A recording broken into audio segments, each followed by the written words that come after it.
ஏங்க ஒரு சேர் போடுங்க.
அர்ஜுனன் இப்பொழுது தவம் செய்து கொண்டிருக்கிறார். அவன் தவநிலை சற்று சோதித்து பார்க்க வேண்டும். அந்த வாயு பகவான் வர்ண பகவானை இடி பகவானை அனுப்பிவிட்டு அவன் தவத்தை கெடுக்க செய்ய வேண்டும். வாயு பகவானை வர்ண பகவானை இடி பகவானை அதை சென்று அந்த தவத்தை கெடுத்து விட்டார்கள். அவ்வாறு சென்று பார்க்கும்போது அர்ஜுனனை அணுக முடியவில்லை சாமி. அப்படியா? ஆமா. அப்படி என்றால் உங்களை நம்பி எதிர்பார்க்க முடியாது. இப்பொழுது நம் வேடுவராக வந்து அவன் தவத்தை கெடுக்க வேண்டும். தில்லையிலே தட்டையிலே விருப்பம் கொண்டு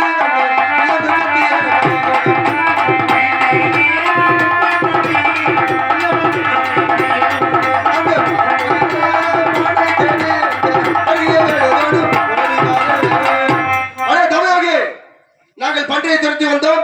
அந்த பண்டிகை ஏற்பட்டது அர்ஜுன அபயம் என்று உடல் தவக்கப்பட்ட அடியில் படுத்திருக்கின்றது. அது சீக்கிரமாக உடனே அடே அழைக்கிறேன். தாங்கள் தபசை நாடி வந்த பண்ணியை நான் விட்டுவிட மாட்டேன். என்னை நாடி வந்த பொருளை எனக்கு ஆதரிக்க நீதி உண்டு. வீண் வார்த்தை பேசாதே. ஓடிவிடி வேடுவனை. அடே அர்ஜுனா, அடே வேடுவனை, நீ யாருன்னு எனக்கு தெரியும். அதெல்லாம் போயிட்டு போகுது. முதல்ல பண்டி விட்டீங்கன்னா உனக்கு ஒரு பங்கு நான் தர்றேன். நீ அதை வறுத்து தின்னுக்க. எனக்கு பங்கு கொடுத்தாலும் தேவையில்லை. ஏன் கம்பத்தை நாடி வந்த பண்டிகை நான் விட போவதில்லை. அடே கவியோகி, அதாவது வந்து உன்னுடைய குலத்தில் குற்றம் குறை இருக்கிறது. தாயார் வருத்தி தந்தை மாதிரி ஐந்து அப்படி இருக்க நீ வந்து பண்டிகை விட மாட்டேங்கிறியா? விட மாட்டேன். வந்தா சண்டைக்கு வா. ஆமா. இல்லை என்றால் புறமுதலை காட்டி யுத்தத்திற்கு வா. எனக்கு தாயும் ஒரு வியடா பெருவனை, எனக்கு தந்தைகள் ஐவரடா பெருவனை, குருகுலத்தில் தந்தாயாடா அர்ஜுனானே, உனக்கு குற்றம் கூரைகள் உண்டு அர்ஜுனானே, எனக்கு அவதாரம் அறிந்து மேடா பெருவனை, என்னை ஆதரிக்க நீதியும் பெருவனை, தாயார் ஒரு தியாடா அர்ஜுனானே, உனக்கு கண்டமார்கள் ஐதாடா அர்ஜுனானே, நீதான் விதமாக பேசாதடா பெருவனை, உன்னை அரட்டியாக பெண்ணடா பெருவனை. வந்தால் இருக்கிறதுடா, இல்லை என்றால் புறமுதலை காட்டி போயிட்டே இருடா. அதே வேடுவனை ஓடிவிடு. வாடா சண்டைக்கு. நான் வருகிறேன். பிடிச்சு போச்சு வாடா.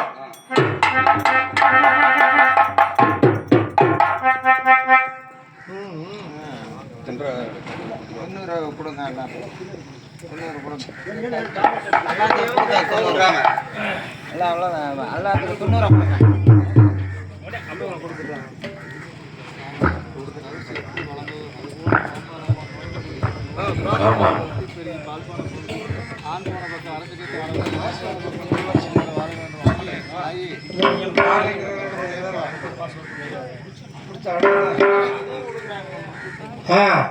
இவ்வாறாக இந்த பழங்கி பாறை மீது 91 அடி கம்பத்தை நிறுத்தி 7 செப்பு சிவுண்டாதன் மேல் மண்டியிட்டு அருந்தவம் செய்த அர்ஜுனனுக்கு சிவபெருமான் காட்சி அளித்து பாசுபத ஆஸ்திரத்தை கொடுத்துள்ளார்.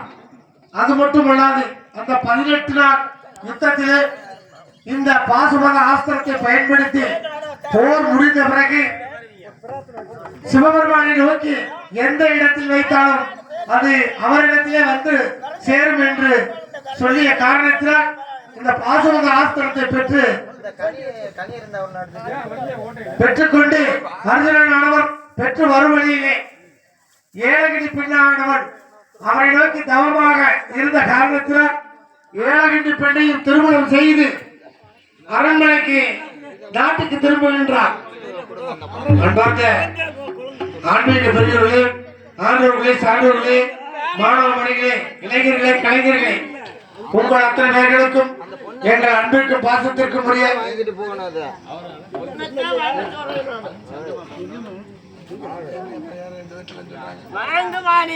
எங்கள் கலைஞரின் சார்பாக உங்கள் பொற்பாதங்களுக்கு எங்கள் நன்றியை காணிக்காக்குவதோடு எங்களுக்கு விடியும் வரை இன்முகத்தோடு ஒளி ஒளி அமைத்து தந்திட்ட எஸ்பிஎம் ஆடியோ வாய்ஸ், உள்ளூரை சேர்ந்த எஸ்பிஎம் ஆடியோ வாய்ஸ்